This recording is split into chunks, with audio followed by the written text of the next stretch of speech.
Hegel Hegel philosophy में post Kantian विचारक है और ये बेसिकली कांट के आइडियलिज्म का मानस पुत्र है। ये कांट का जो आइडियलिज्म था उसी को और अधिक रैशनैलिटी की ओर ले जाने वाला व्यक्ति हीगल है। क्रिटिक ऑफ प्योर रीजन को हीगल इतिहास की सबसे बड़ी घटनाओं में से एक मानता था। फ्रांस की क्रांति को अप्रिशिएट करता था, परंतु कांट की पुस्तक को हीगल ने उतना ही महत्वपूर्ण घटना माना। बेसिकली कांट ने किया क्या? कांट ने साइंस का जो ऑनस्लॉट रैशनैलिटी का आ रहा था,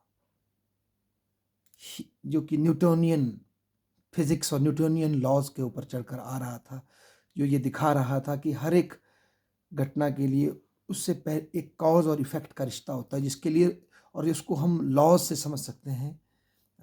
ये बात ह्यूम भी कह रहे थे। तो ऐसे में फिलॉसफी की क्या ज़रूरत है?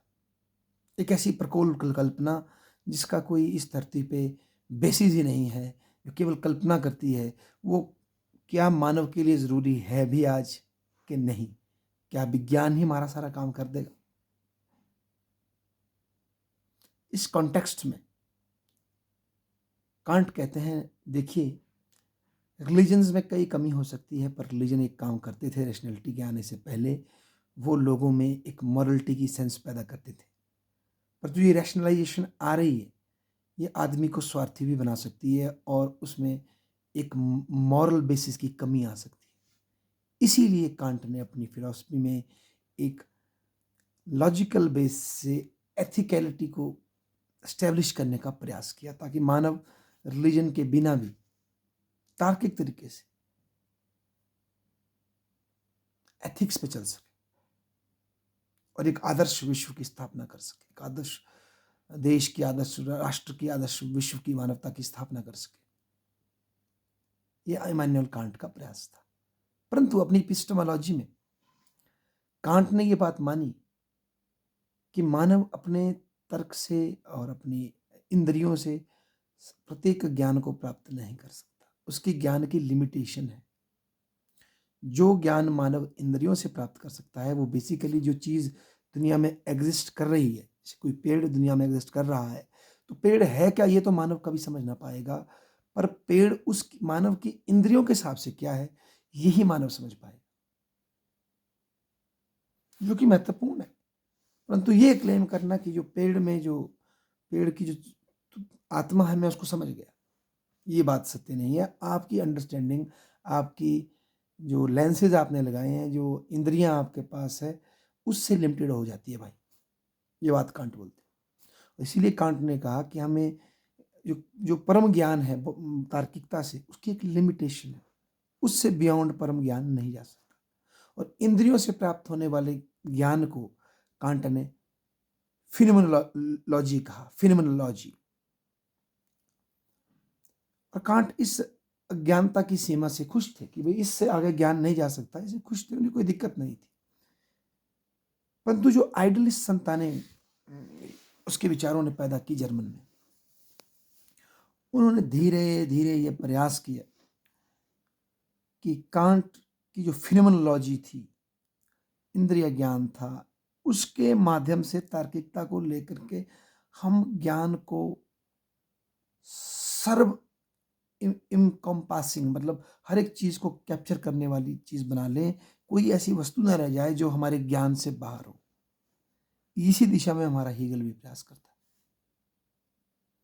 और ग्रेजुअली जिस स्तर के बाद कांट ने कहा कि इस इंद्रिय ज्ञान के बाद हम ज्ञान सत्य को प्राप्त नहीं कर सकते, हीगल ग्रेजुअली गाइस्ट के नाम पर, स्पिरिट के नाम पर, उस वो पार्ट जो कि हमारे इंद्रिय ज्ञान से, फिनोमेनोलॉजी से बाहर है, इसको शायद कांट ने ल्यूमिनोलॉजी या कुछ ऐसा शब्द यूज किया, उसको भी हम कैप्चर कर सकते हैं। बेसिकली हमें जो है इंद्रिय ज्ञान, उसी के माध्यम से उस जो नॉलेज से आगे की जो लिमिट है, जो कंप्लीट सच्चाई है, उसको हम प्राप्त कर सकते हैं।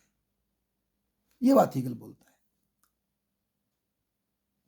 इस बात मतलब वो ज्ञान के फिनोमेनोलॉजिकल एस्पेक्ट पर फोकस करता है और उसी के माध्यम से जो उसके गुरु ने जो एक लिमिट दी है कि इसके आगे हम नहीं जा सकते, उसको भी आत्मसात कर लेता है, क्योंकि वो किसी भी तरह का सरेंडर नहीं चाहते अब विज्ञान के सामने कि फिलॉसफी से आगे नहीं जा सकती।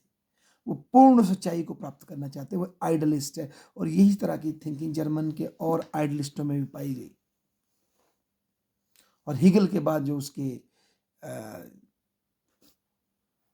शिष्य आए उनमें भी यही गुण पाया जाता है। तो गाइस्ट की बात हीगल ने की, जो कि मानव के कॉन्शियस और अनकॉन्शियस एफर्ट्स के थ्रू इस धरती पे मैनिफेस्ट होती है, ऐसा हीगल कहते हैं। दूसरा हीगल कहते हैं कि किसी भी विचार को समझने के लिए उसके प्रॉपर हिस्टोरिकल कॉन्टेक्स्ट को देखना पड़ता है, क्योंकि कोई भी विचार जो है वो टाइम और स्पेस में होकर के एग्जिस्ट होकर के आता है। ये बात कांट ने भी कही थी। उसी को हीगल ले जाते हैं कि किसी भी चीज़ की अंडरस्टैंडिंग करने के लिए हमें फिलॉसफी ऑफ हिस्ट्री को देखना पड़ेगा। जो उसको हम अंडरस्टैंड करेंगे तो हमें इतिहास में छुपे हुए दर्शन, इतिहास में छुपे हुए उस महापुरुष के लॉजिक, उस स्पिरिट, उस गॉड के लक्ष्य का पता लगेगा। और हीगल के लिए वो लक्ष्य है ह्यूमन फ्रीडम,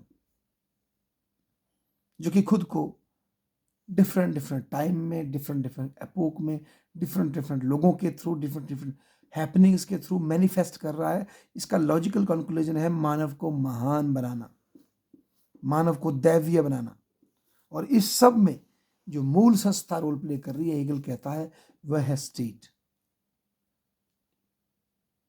और हीगल ये मानता है कि इस धरती में जो चीज एग्जिस्ट कर रही है वही वास्तविक है, वही नैतिक है, एक्चुअली इज रियल। तो वो पारालौकिक के कांट की लिमिटेशन को स्वीकार नहीं करता, हीगल उसको चैलेंज कर देता है। और इस गाइस्ट का जो फ्लो इतिहास में हो रहा है, इसको समझने के लिए जो टूल हीगल ने डेवलप किया उसका नाम है डायलैक्टिक्स, द्वंद्वात्मकता। बेसिकली इसका अर्थ है इस दुनिया में जो भी फिनोमेना एग्जिस्ट करता है उसके अंदर दो काउंटरवेलिंग फोर्सेस एग्जिस्ट करती हैं, कंट्रडिक्शन एग्जिस्ट करता है। और जब वो कंट्रडिक्शन बढ़ जाता है तो उसी के अंदर से एक ट्रांसफॉर्मेशन आती है और एक एंटीथीसिस सामने आती है थीसिस के बरखिलाफ। और फिर एंटीथीसिस और थीसिस के बीच में जो ये संघर्ष बढ़ता है तो फिर एक नया सत्य प्राप्त होता है, जिसे कि हम सिंथेसिस कहते हैं। और कुछ समय के बाद वो सिंथेसिस भी स्वयं को ट्रांसफॉर्म करता है एक थीसिस में। और इस तरह से मानव के इतिहास का एवोल्यूशन चलता रहता है, ऐसा हीगल कहते हैं। हीगल की इस डायलैक्टिक अंडरस्टैंडिंग को उसके बाद उसके शिष्यों ने और आगे बढ़ाया, चाहे वो उसका सबसे फेमस शिष्य हो कार्ल मार्क्स, जिसने कि उनके डायलैक्टिक्स में जो आइडियलिस्टिक एस्पेक्ट था, जो स्पिरिट थी, उसको चेंज करके बाकी फार्मूला सेम रखा, उसमें क्लास भर दिया, क्लास क्लास क्लास बस। और कभी वो कहते हैं कि मैंने हीगल के डायलैक्टिक्स को सीधा खड़ा कर दिया, वो उल्टा था, ऐसा कार्ल मार्क्स कहते हैं। बेसिकली मार्क्सियन फिलॉसफी की जो सोल है वो हीगल से उठाई गई। इवन 20th सेंचुरी में फ्रैंकफर्ट स्कूल, जो कि मार्क्सवाद की फिलॉसफी के फेलियर के बाद सामने आ रहा था, उसके भी दो, हॉकहाइमर एंड अडोर्नो, भी डायलैक्टिक्स का यूज करते हैं, नेगेटिव डायलैक्टिक्स का यूज किया जाता है उनमें से एक विद्वान के द्वारा। पर वो डायलैक्टिक्स दोनों ही समझते हैं, वर्क भी है उनका डायलैक्टिक्स पे, और आगे तक उसको ले जाने का प्रयास करते हैं। इवन मुझे हीगल में निश्चय की शेड भी दिखाई दी। हीगल का एलिनेशन का कॉन्सेप्ट जो मार्क्स भी उठाते हैं और उसको आर्थिक एक्सप्लॉयटेशन से होकर के देखते हैं, पर हीगल ये कहते हैं कि बेसिकली जब कोई आदमी स्वयं को गॉड से अलग समझता है अपने रिलीजन के कारण, अपने फेथ के कारण, और उस बाहरी गॉड के ऊपर सारी शक्तियां प्रतिरूपित करता है और स्वयं को दीनहीन समझता है, तो बेसिकली वो आदमी एलिनेटेड है। इसीलिए एलिनेटेड ना होने के लिए मानव को पैगन्स की तरह, जो पुरानी सभ्यता के लोग थे, जिनके गॉड शक्ति अपने ही लोगों से ड्राइव करते थे, उनके लोगों में ही शक्ति थी, उनके लोग ही दैव्य थे, उस तरह के रिलीजन की ज़रूरत है, उस तरह की आइडलिस्टिक थिंकिंग की ज़रूरत है, तब आप एलिनेट नहीं हो सकते। और यही लॉजिक बाद में निश्चय उठाता है, गॉड इज डेड। वो गॉड जो क्रिश्चियनिटी ने हमें, या इस्लाम हमें जो कमज़ोर करके बताता है और गॉड को सुप्रीम करके बताता है, वो नहीं चलेगा। हमें पैगान कंसेप्ट चाहिए जो आपको गॉड बनाता है। तुम भगवान हो, हमें किसी बाहर की प्रतिरूपित एजेंसी की ज़रूरत नहीं जो हमें डिमीन और छोटा बनाती है। तो तुम ब्रह्म अस्ति वाली बात हमारे निश्चय कहता है। बेसिकली उसकी रूट्स हमें हीगेल में ही मिलते हैं। ये जो मोनोथेस्टिक रिलीजन है, ये बहुत दिन अपनी ग्लोरी को बना नहीं सकते, क्योंकि बेसिकली ये ह्यूमन को डिग्रेड करते हैं और गॉड को ऊपर ले जाते हैं, आउटवर्ड गॉड की कंसेप्शन को ऊपर ले जाते हैं।